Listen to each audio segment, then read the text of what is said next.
Magandang hapon sa inyong lahat. Merong nag-comment sa aking post na regarding dun sa zero following on Facebook. Bakit daw hindi nagana sa kanya? Ganito po kasi yon. Hindi gagana sa inyo kung ang ginagamit yung pang-view is yung mismong profile nyo. Kasi kapag yun yung ginamit nyo, lalabas talaga doon kung ilan yung mga na-follow nyo sa Facebook.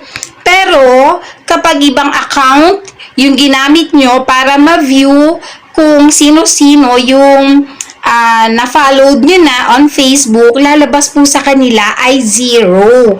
Kung ang settings ng ginawa nyo ay nakaset lang sa only me. So, ganun po yun, guys.